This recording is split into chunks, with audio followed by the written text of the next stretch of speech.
ସ୍ଥାନରେ ଲେଖା ଅଛି, ସେତେବେଳେ ନକ୍ଷତ୍ରେଶ୍ୱର ପ୍ରଚଳିତ ଅଗ୍ନିକୁଣ୍ଡର ମୁଖ ନିକଟକୁ ଯାଇ କହିଲା, ଏ ସର୍ବପରିସ୍ଥ ପରମେଶ୍ୱରଙ୍କର ଦାସ ସଦରକ ମୈଶକ ଓ ଅବେଦନଗୋ, ତୁମେ ମାନେ ବାହାର ହୋଇ ଏଠାକୁ ଆସ।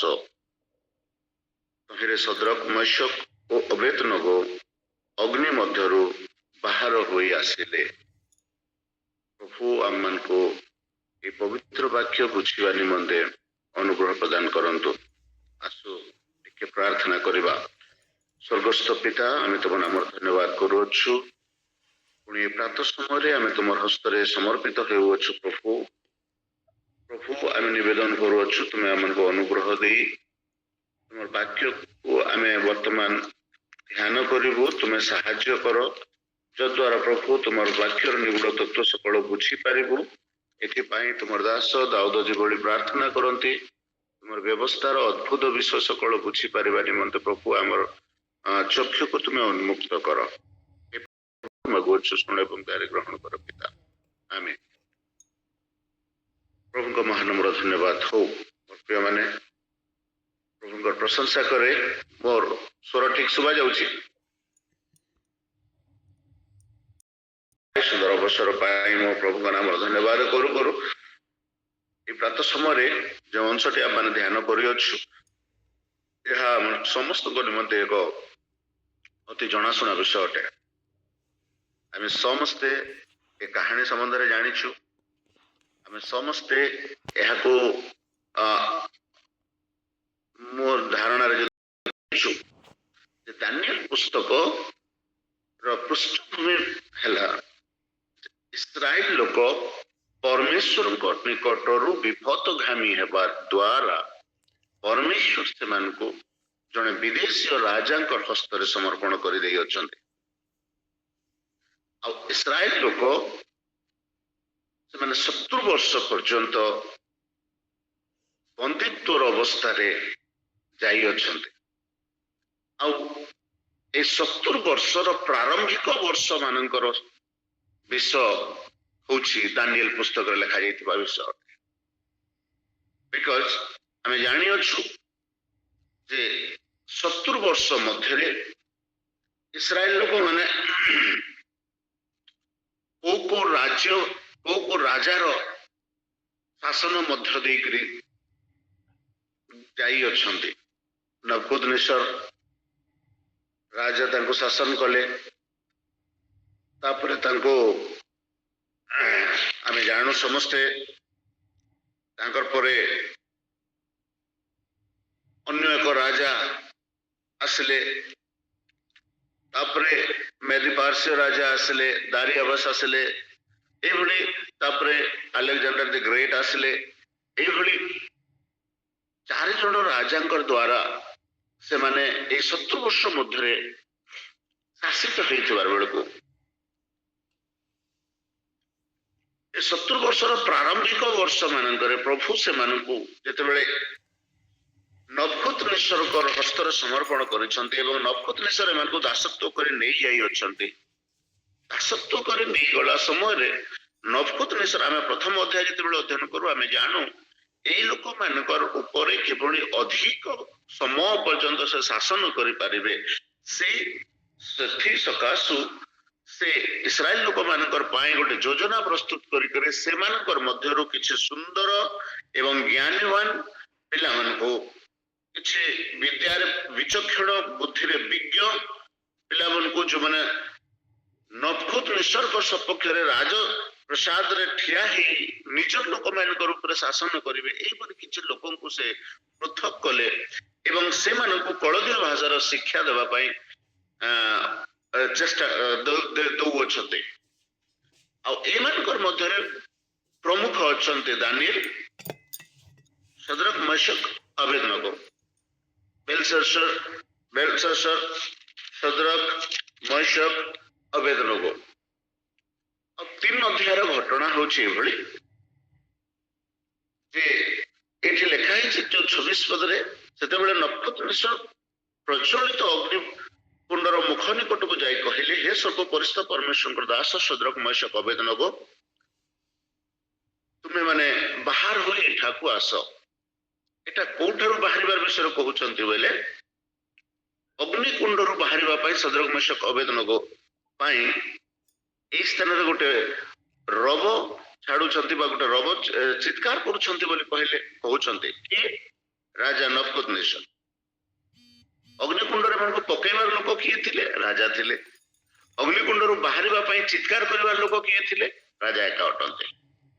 ଏ ମଧ୍ୟରେ କାହିଁକି ଏତେ ବଡ ଟ୍ୱିଷ୍ଟ ହେଲା?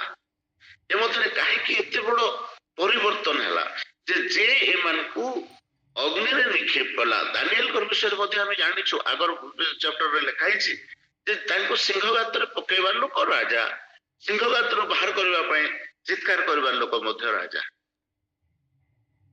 हे दानिएल, तुमर परमेश्वर जहां तुम सेवा कर से कौन तुमको सिंह मान रक्षा कर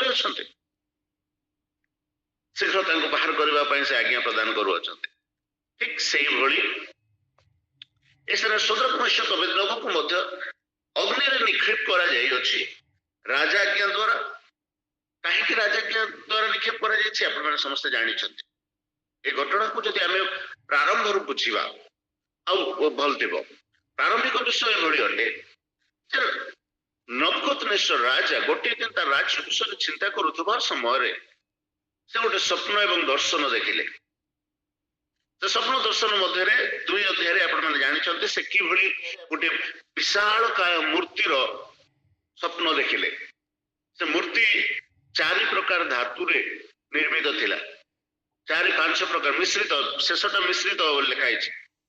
फर्स्ट गोल्ड रे थिला, तापर सिल्वर, तापर ब्रास पितल रे थिला, और शेषटा लोह पर शक्तिशाली गोटे मिश्रित मेटल रे निर्मित गोटे मूर्ति थिला। ये मूर्ति संबंध से किसी बुझी पारले ना। हलदिया सब वेदज्ञाता मान को डका गला, मात्र कई तार अर्थ कही पारले ना। परिशेष दानिएल राजा निकट उभा करागले एवं ए स्वप्नर अर्थ जिते प्रकाश कले से प्रकाश करबार समय बड़ा गोटे इंटरेस्टिंग कथा से कहउचंती, हे राजा आपण चिरजीवी हुअंतु। हे राजा आपण चिरजीवी हुअंतु, कारण आपण से व्यक्ति अटंती जहाँ को प्रभु ए सुंदर विशाल राज्य देई अछंती।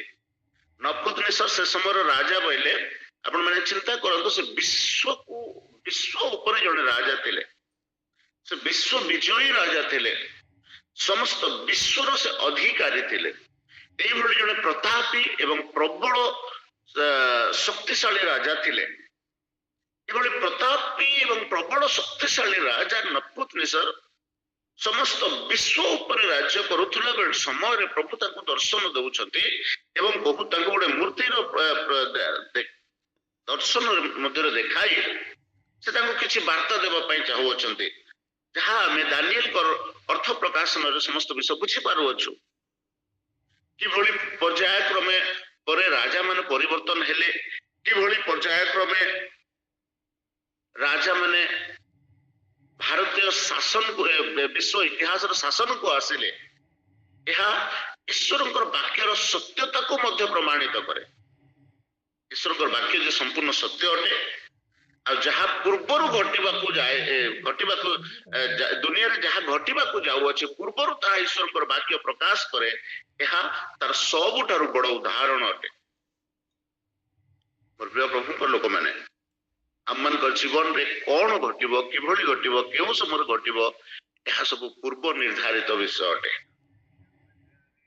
प्रभु ए जगतर भित्तिमूल स्थापन करिवार पूर्वरु आपण मानक एवं मते मनोनीत करि अछन्ते। हाँ, मात्र समय क्रमे से आम मानक निकट रे प्रकाशित होई अछन्ते। यार पूर्वरु हेथि पारे आमे तांको जानि पारलु नै। यार पूर्वरु हेथि पारे आमे आमनकर बहुत समय को नष्ट कलु। परमेश्वर विषय परमेश्वर प्रेम विषय आम अवगत हो पारलु नहीं। मात्र उपयुक्त समय प्रभु तांकर लोक मानक निकट निज को प्रकाश करती एवं तांकर महिमा आम मानकर द्वारा से नियंती। प्रिय प्रभु लोक मैंने दानिएल जेते बेले नबुकदनेस्सर को समस्त स्वप्नर अर्थ कहले, से कहले से हे महामहिम परमेश्वर, हे महामहिम राजा, ए सुवर्ण जहाँ आप देखी अच्छे स्वप्न रे महाराज, ए जो सुवर्ण मस्तक आप देखी अच्छे, ए सुवर्ण मस्तक आपण अटंती। आपण को परमेश्वर समस्त राज्य पराक्रम शोभा ए समस्त विषय आपण को परमेश्वर प्रदान करी अछंती। आपण पाइथिबा समस्त विषय परमेश्वर आपण को दान करी अछंती। आपणकर अंते आपणकठू आउ जने राजा आसीबे जे आपणकर ठारू तार गौरव, तार शोभा, तार शक्ति टिके उणा रहिबो। ए भली जेतेबेले स्वप्नर अर्थ दानिएल प्रकाश करछन निकट रे नबुकदनेस्सर भक्त प्रभु ही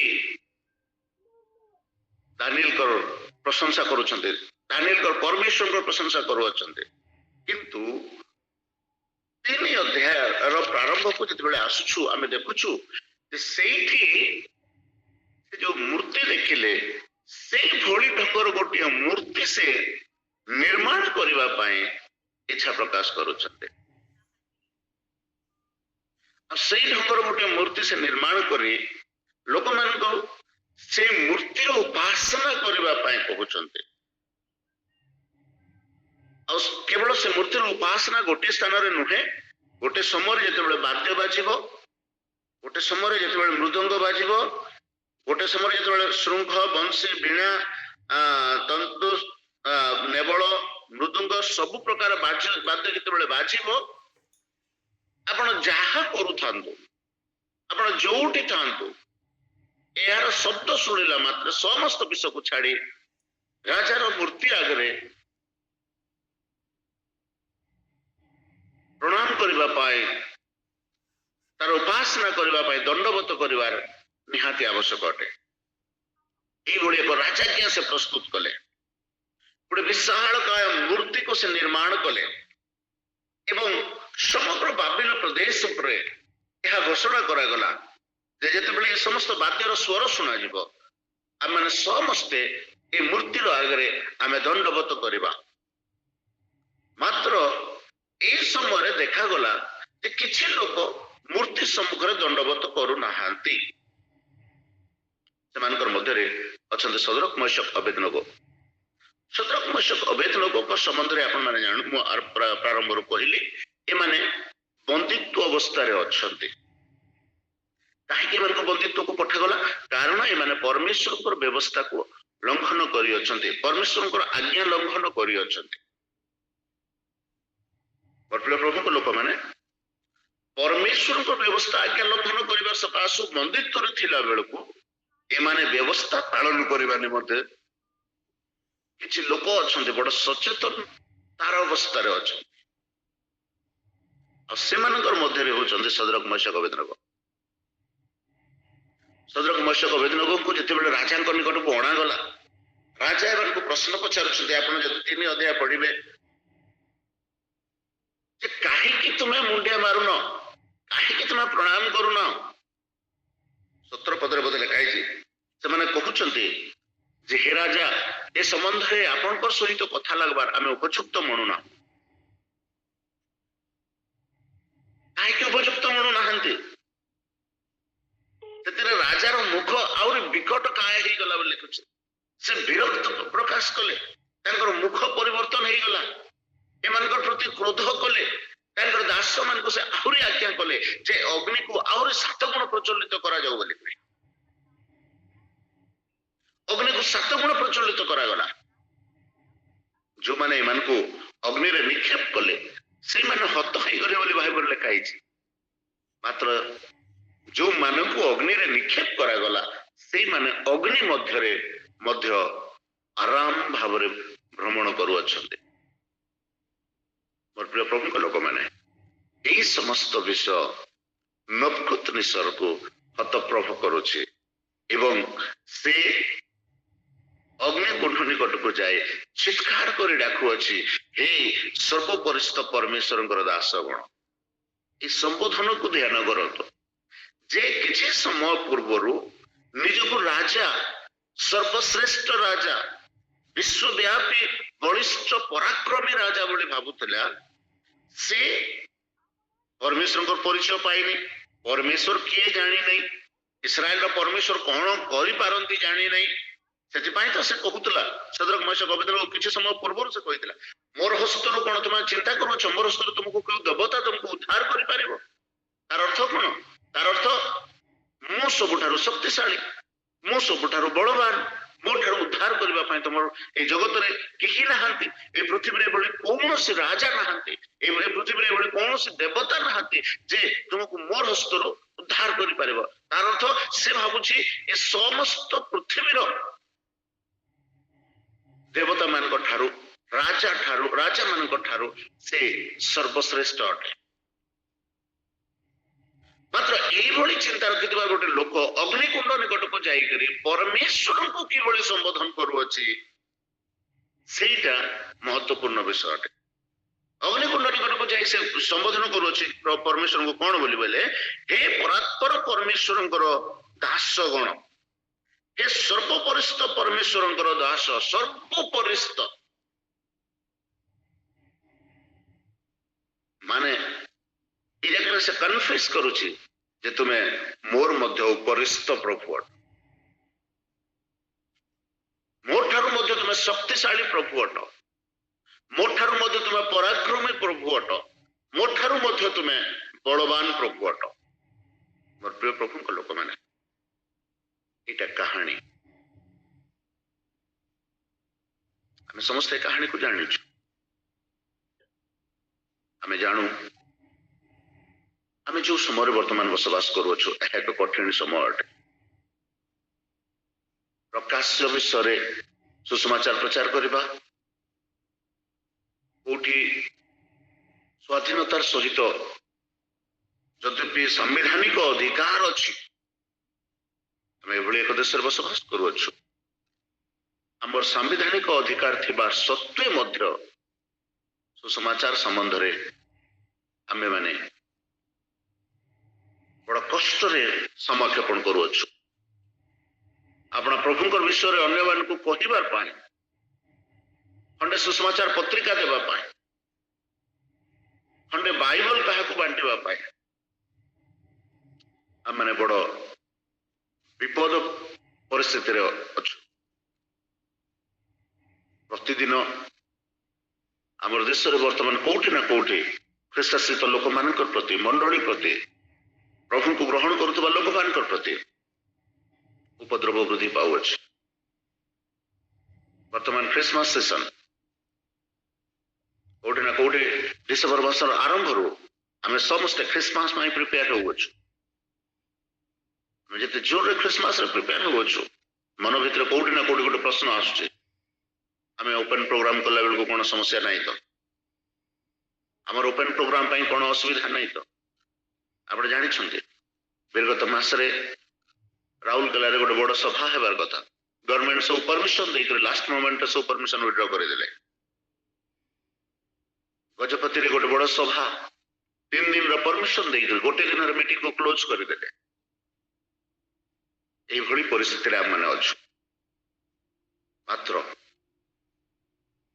आमर परिस्थिति जहाँ होना कहीं आमर परमेश्वर सर्वपरिस्थ परमेश्वर अटंती एवं आमे माने ताहांकर पुत्र कन्या अटु। यह जगत को ज्ञात करवार उपयुक्त समय मध्य यह अटे। Praise the Lord. तेणुकर मोर प्रिय प्रभु लोक माने वर्तमान आंभ मानकर प्रार्थना आम माने प्रभु बुद्धि पाउछु। आम प्रति प्रभात रे प्रभुंकर ए सुंदर अर्ली मॉर्निंग आम प्रार्थना दलर ना आम सुंदर ना दे अच्छु। प्रभात कालीन प्रार्थना दल अर्ली मॉर्निंग प्रेयर ग्रुप,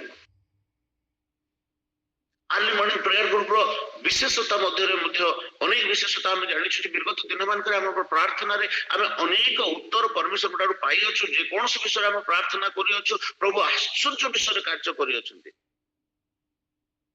आम आज कौन पाई प्रभु सहित वृद्धि पाउछु कि कारण प्रभु आम प्रार्थना रे उत्तर दे अच्छन्ति, प्रभु आम को कथा करियछन्ति।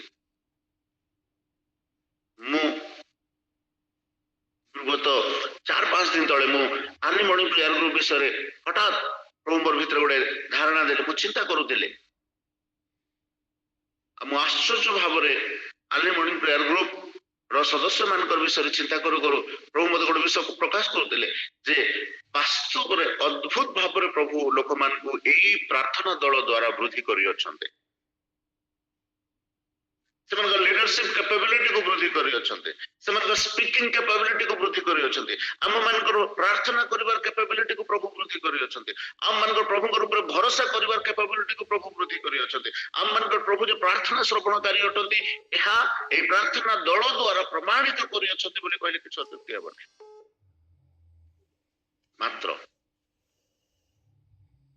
जदि आम मान जीवन में प्रतिकूल परिस्थिति आसे आम मान प्रार्थना उत्तर न आसे आम मान प्रार्थना प्रभु शुणिले हैं कौन से प्रकार उत्तर न दियंते यहीपरि समय आम मैंने केवे परमेश्वर को प्रेम करिवार विषय अवगत अटुके परमेश्वर सहित व्यवस्था रे आज्ञा पालन करिवार समर्पित मनोभाव प्रकाश करवा कि मोर प्रिय प्रभु को लोक मैंने मु सदरक मशक अवेदन विषय चिंता करे एमाने जदि एभली व्यवस्था पूर्वर पालन करिथांते पारे परमेश्वर एमान को बंदित्व पठेई न थांते नफुतनी सर्वस्तर समर्पण करि न थांते मात्र जहाँ भी हो एमाने बंदित्व थांतु जेकोसी अवस्था थांतु दानिएल कर विषय प्रथम अध्याय ही लिखा जाई अछि आपण माने जानिछन्ती प्रथम तो एमाने राजा खाद्य को ग्राह्य कले राजा खाद्य पान द्वारा निजक असुचि करबा निमंते से माने दृढ़ संकल्प नेले असुचि करिबु नाही आमे आपण को राजकीय खाद्य रे आमे कोनोसी प्रकार निजक असुचि करिबु नाही बोली से माने दृढ़ संकल्प सहित से खाद्य को एवॉइड कले मध्य प्रभु से मान को अनुग्रह कले से साधा शाग एवं भात खाइबार द्वारा मध्य से समस्त लोक मान मध्यरु अधिक शक्तिशाली एवं अधिक सुंदर देखा गले मोर प्रिय प्रभु लोक मैंने मु आज प्रातः समय ये विषय प्रकाश करे इस्राएल लोक मान को प्रभु दंड देवा निमंते नपुंसक हस्त समर्पण कले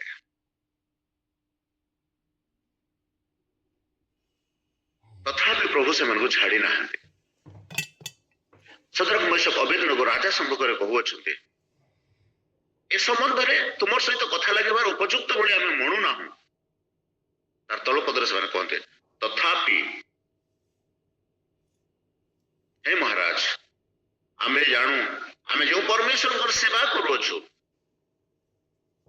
से परमेश्वर आम मन को आपण हस्तर रक्षा करने निमंते सक्षम अटंते मात्र जदि न करते तेबे मध्य आम्हे कौन सी प्रकार तुम मूर्ति सम्मुख रे दंडामान प्रणाम करिबु नाही मोर प्रिय प्रभु लोक मैंने प्रतिकूल परिस्थिति रे छिड़ा हला बेल को परमेश्वर प्रति यही समर्पण यही मनोभाव केवे प्रकाशन करियो कि आम जीवन रे विश्वास करे प्रभु आम समस्त यही मार्ग दे जाइछु सदरक मशक अवेदन को प्रभु जो मार्ग रे नेले इस्राएल लोक मान को प्रभु जो मार्ग रे नेले आम समस्त यही मार्ग रे जाइछु यही कठिनतार जीवन मध्य जाइछु आम भिन्न भिन्न क्षेत्र में कार्य करुछु किए सरकारी चाकरी करुछु कि सरकारी चाकरी करुला बेल को 10 जन विजातीय लोक मान मध्य अच्छे एमानकर जीवन जेभली गोटे प्रभुंकर व्यवस्था प्रति प्रभुंकर प्रति कौन प्रकार माने कंप्रोमाइज करबा निमंते कौन विषय कंप्रोमाइज करबा निमंते इच्छा प्रकाश कले ना से माने जानुछन्ते सेमानकर परमेश्वर स्वगौरव रक्षण उद्योगी परमेश्वर अटंते से अपना गौरव क्या देवे ना आ परमेश्वर कही अच्छे क्या छड़ा आ ईश्वर बड़ी से मानवे ना क्या प्रणाम करेंगे ना ମୋର ପ୍ରିୟ ପ୍ରଭୁ ଲୋକ ମାନେ ଆମମାନେ ଭିନ୍ନ ଭିନ୍ନ ସେକ୍ଟରରେ କାର୍ଯ୍ୟ କରୁଥିଲା ବେଳକୁ ଆମର ଉଚ୍ଚାଧିକାରୀ ମାନଙ୍କ ନିକଟରେ ଆମମାନଙ୍କର ବିଶ୍ୱାସର ବିଷୟ ଯେତେବେଳେ ଆସେ ଆମେ କିଭଳି ନିଜକୁ ପ୍ରକାଶ କରିଥାଉ, କିଭଳି ଆପଣ ବିଶ୍ୱାସ ମତ ସମ୍ବନ୍ଧରେ ଆମମାନେ ଛିଡା ହେଇଥାଉ, କୋଉଭଳି ଆମେ ଆପଣ ବିଶ୍ୱାସର ଘୋଷଣା କରିଥାଉ, ତାହା ପ୍ରକାଶ କରେ ଆମ ମାନଙ୍କର ପରମେଶ୍ୱର କେତେ ମହାନ ଅଟନ୍ତି। And actually this is the real Christmas message ବୋଲି କରି ଯଦି ମୁଁ କହିବି କୌଣସି ଅତ୍ୟୁକ୍ତି ହେବ ନାହିଁ। ଖ୍ରୀଷ୍ଟମାସ ଏଇ ରାଜ୍ୟକ୍ରମେ এই নবকুত নিসর্গ রাজ্য ঠাରୁ ଆରମ୍ଭ ହୋଇକରି ଖ୍ରୀଷ୍ଟମାସ ପର୍ଯ୍ୟନ୍ତ এই ମେସେଜ ଯାଇଛି। ଖ୍ରୀଷ୍ଟମାସ ସମୟରେ ୟାଠାରୁ ଆଉ ଜଣେ କ୍ରୂର ରାଜାଙ୍କର ହସ୍ତରେ ଇସ୍ରାଏଲ ଲୋକମାନେ ଶାସିତ ହେଉଅଛନ୍ତି। ରୋମିଓ ରାଜା ସେତେବେଳେ ଅଛନ୍ତି। ଇତିହାସ ସାକ୍ଷୀ ଜିହୁଦୀ ଲୋକମାନଙ୍କର ଉପରେ ଯଦି କିଏ କ୍ରୂର ଭାବରେ ଅଧିକ ଶାସନ କରିଛି ତାହା ରୋମିଓ ଶାସକ ମାନେ ଅଟନ୍ତି। ଇସ୍ରାଏଲ ଲୋକମାନଙ୍କର ଉପରେ କିଏ ଯଦି କଠିନ ଶାସନ କରିଛି, କ୍ରୂର ଶାସନ କରିଅଛି, ତାହା ଇସ୍ରାଏଲ ରାଜା ମାନେ ରୋମିଓ ରାଜା ମାନେ ଅଟନ୍ତି। ରୋମିଓ ରାଜା ମାନଙ୍କ ସମୟରେ ହିଁ ଯୀଶୁ ଜନ୍ମଗ୍ରହଣ କରିଥିଲେ।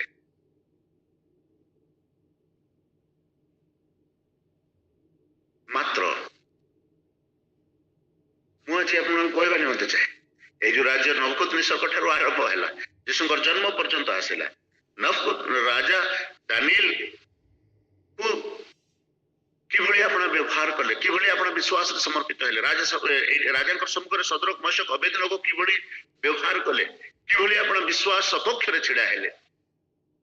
আজ সময় যেতে কঠিন হও না কাহি, আজ সময় যেতে বি প্রতিকূল হও না কাহি, আমি যদি আপনার বিশ্বাসে স্থির হবা, আমি যদি আপনার পরমেশ্বর ঠারে নির্ভর করিবারে বৃদ্ধি পাইবা, কৌশি মাংস উপরে নুহে কি কৌশি বল উপরে নুহে কি মিশর উপরে নুহে, আমি যদি সদা প্রভুঙ্কর উপরে নির্ভর করিবা, প্রতিকূল পরিস্থিতিরে মধ্য প্রভু আম্ভমানଙ୍କ ଠାରୁ ତାଙ୍କର ନାମକୁ ଉଚ୍ଚରୁ ଉଚ୍ଚରେ ସ୍ଥାପନ କରିବା ନିମନ୍ତେ ସେ ସକ୍ଷମ ପରମେଶ୍ୱର ଅଟନ୍ତି। କେବଳ ଆବଶ୍ୟକ ଅଟେ ଯେତେବେଳେ ଆମର ପ୍ରାର୍ଥନା ଶୁଣା ଯାଉ ନାହିଁ ବୋଲି ଆମକୁ ଲାଗୁଅଛି, ଯେତେବେଳେ ଆମେ କୌଣସି ଉତ୍ତର ପରମେଶ୍ୱର ଠାରୁ ପାଉନାହୁଁ ପରି ଲାଗୁଅଛି, ଯେତେବେଳେ ପ୍ରତିକୂଳ ପରିସ୍ଥିତି ଅଛି, ସେଇ ସମୟରେ ଆପଣ ବିଶ୍ୱାସରେ କମ୍ପ୍ରମାଇଜ କରିବାର ସ୍ଥିତି ନ ଆସୁ। ବିଶ୍ୱାସୀର ଜୀବନ ଅନେକ ସମୟରେ ବିଶ୍ୱାସରେ ଅନେକ ବିଷୟକୁ ଆମେ ମିଶ୍ରଣ କରିଦଉ। ଆମେ ଚିନ୍ତା କରୁ ସାଧାରଣ ବିଷୟ, ଛୋଟ ବିଷୟ କିଛି ହେବ ନାହିଁ। ମୁଁ ପ୍ରଭୁଙ୍କୁ ଗ୍ରହଣ କରିଥିବାର ଗୋଟେ ଲୋକ, କଣ କଣ କାର୍ଯ୍ୟ ମତେ କରିବାର ଆବଶ୍ୟକ, କଣ କଣ କାର୍ଯ୍ୟରୁ ମୁଁ ନିଜକୁ ପୃଥକ କରିବାର ଆବଶ୍ୟକ, এই ବିଷୟ ମାନେ ଆମମାନେ ଅନେକ ସମୟରେ କମ୍ପ୍ରମାଇଜ କରୁ। ଆମେ କମ୍ପ୍ରମାଇଜ କରୁଥିବାର ସକାଶୁ ଆମମାନଙ୍କର ଜୀବନରେ ଖ୍ରୀଷ୍ଟ ଯୋଉ ଗୌରବର ସହିତ ପ୍ରକାଶିତ ହେବାର କଥା ତାହା ହେଇପାରେ ନାହିଁ। ଏଭଳି ପୁସ୍ତକ 12 ଅଧ୍ୟାୟକୁ ଯଦି ଆପଣମାନେ ଅଧ୍ୟୟନ କରିବା, ଗୋଟେ ସୁନ୍ଦର କଥା ପ୍ରଭୁ ଯୀଶୁଖ୍ରୀଷ୍ଟଙ୍କ ବିଷୟରେ ସେଇଠି ଲେଖା ହେଇଛି।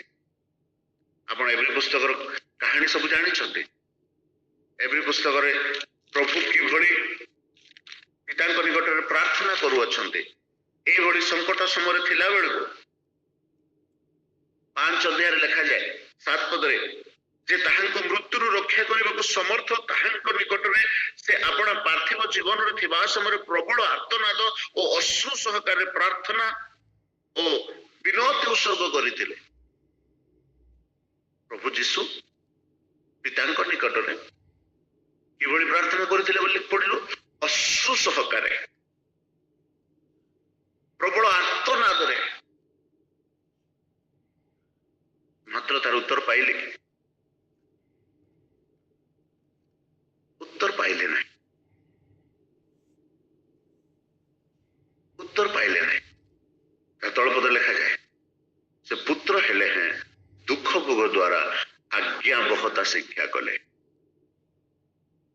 इस्राएल लोक माने आज्ञा बहता सकाशु अनाज्ञा बहता सकाशु ही माने अन्य एक राजार मध्य हस्तरे समर्पित होते आम जीवन रे अनाज्ञा बहता सकाशु ही आम माने अनेक समय विभिन्न प्रकार समस्या कष्ट मध्य आसी था।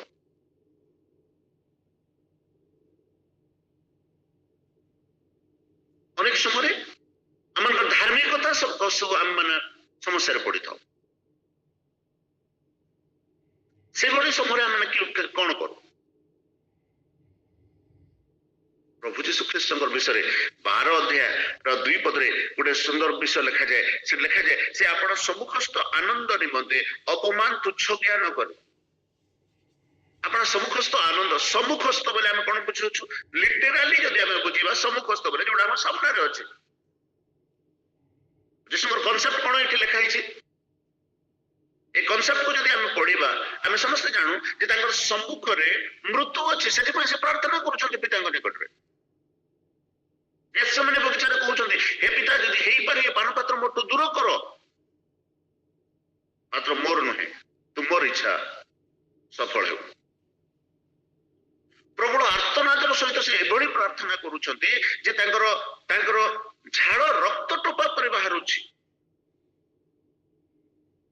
यटा को केवे आपण माने चिंता करेंगे झाड़ रक्त हो जावाटा केते झाड़ रक्त हुए केवे थोड़े गूगल करंतु कि ए विषय अध्ययन करने चेष्टा करतु।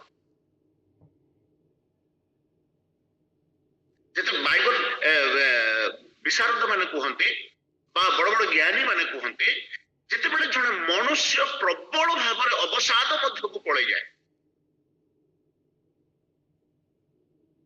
से समय यही अवस्था सृष्टि हुए प्रबल अवसाद मध्य को प्रबल डेस्परेशन मध्य को जिते जड़े पड़े जाए हेले जीशु एते प्रबल अवसाद मध्य को कहीं गले because of you and me.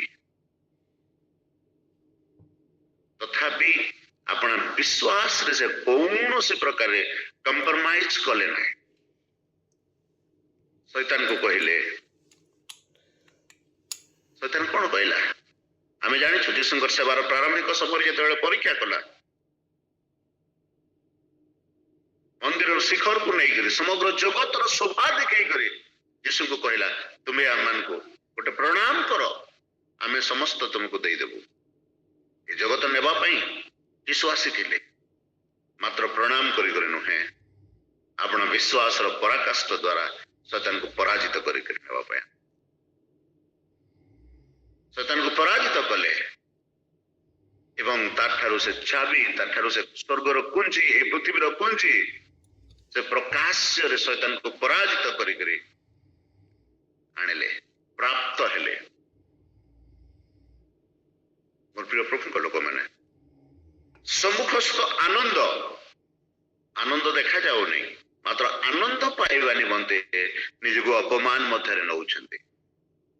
मु कहबी आपण जो सेक्टर रे भी थांतु आपण जोठी भी कार्य करंतु आपण सहित कार्यकारी माने आपण विश्वास मत को ग्रहण करंतु कि न करंतु आपण प्रभु को ग्रहण करंतु कि न करंतु मात्र आपण विश्वास यदि प्रभु सहित अटल अच्छे आपण विश्वास यदि प्रभु सहित दृढ़ अच्छे स्थिर अच्छे रश्मि से मस्तक एवं आपण आम प्रभु हेबे से मस्तक आम प्रभु निकट में निश्चित रूप से गो डाउन हे मस्तक अवनत हे। और प्रिय प्रभु लोक मैंने प्रभु आम को अनुग्रह करंतु जिते आम प्रतिकूल परिस्थिति मध्य दे जाऊ दृढ़तार सहित अपना विश्वास रे छिड़ा हेबा पाए प्रभु आम को अनुग्रह करंतु। सदरक मशक अवेदन को अपना विश्वास रु अपना परमेश्वर ठारू समर्पित विश्वास रे माने कौन सी प्रकार सालिश कले ना ଯଦ୍ୱାରା ଜଣେ ବିଜାତୀୟ ରାଜା ଜଣେ ନିଜକୁ ଜଣେ ସର୍ବଶକ୍ତିମାନ ନିଜକୁ ଜଣେ ଯେ ଶକ୍ତିଶାଳୀ ରାଜା ଭଳି ଭାବୁଥିଲେ ସେ ଆସି ପରମେଶ୍ୱରଙ୍କୁ କହୁଅଛନ୍ତି ହେ ସର୍ବପରିସ୍ଥ ପରମେଶ୍ୱରଙ୍କର ଦାସଗଣ ହେ ସର୍ବପରିସ୍ଥ ପରମେଶ୍ୱରଙ୍କର ଦାସଗଣ ତୁମମାନେ ବାହାରି ଆସ ମୋର ପ୍ରିୟ ପ୍ରଭୁଙ୍କ ଲୋକମାନେ ଆମମାନଙ୍କର ବିଶ୍ୱାସ ଏଇ ଆମମାନଙ୍କର ମହାନ ପରମେଶ୍ୱରଙ୍କୁ ଏଇ ଜଗତରେ ପ୍ରକାଶ କରୁ ଏବଂ ଖ୍ରୀଷ୍ଟମାସର ଗୋଟେ ବେଷ୍ଟ ମେସେଜ ଆମମାନଙ୍କର ବିଶ୍ୱାସ ଲୋକମାନଙ୍କ ନିକଟରେ ଆମମାନଙ୍କର ପରମେଶ୍ୱରଙ୍କୁ ଘୋଷଣା କରୁ ସେ କେବଳ ଗୋଟେ ସାନ ପିଲା ନୁହନ୍ତି ସେ ଗୋଟେ ସାନ ବାଳକ ନୁହନ୍ତି ଯାହାଙ୍କର ଆମେ ଉପାସନା କରୁଅଛୁ ଯାହାଙ୍କୁ ଆମେ ଖ୍ରୀଷ୍ଟମାସ ସେଲିବ୍ରେଟ କରୁଅଛୁ ଇଟ୍ସ ନଟ୍ ଏଟ୍ ଅଲ୍ ମାନେ ବେବି ଗୋଟେ ଗୁହାଳ କୁଣ୍ଡରେ ଜନ୍ମଗ୍ରହଣ କରିଥିବା ଗୋଟେ ଛୋଟ ପିଲା ନୁହନ୍ତି ବଟ୍ ଇଜ ଦ କିଙ୍ଗ ସେ ଅନନ୍ତ କାଳୀନ ରାଜା ଅଟନ୍ତି ସେ ଅଦ୍ଭୁତ ଅଟନ୍ତି ସେ ପରାକ୍ରମୀ ଅଟନ୍ତି ସେ ସର୍ବଶକ୍ତିମାନ ଅଟନ୍ତି ଏଇଭଳି ପରମେଶ୍ୱରଙ୍କର ଆମେ ଉପାସନା କରୁଅଛୁ ଏଇଭଳି ପରମେଶ୍ୱରଙ୍କର ଆମେ ସେବା କରୁଅଛୁ ଆମମାନଙ୍କର ବିଶ୍ୱାସ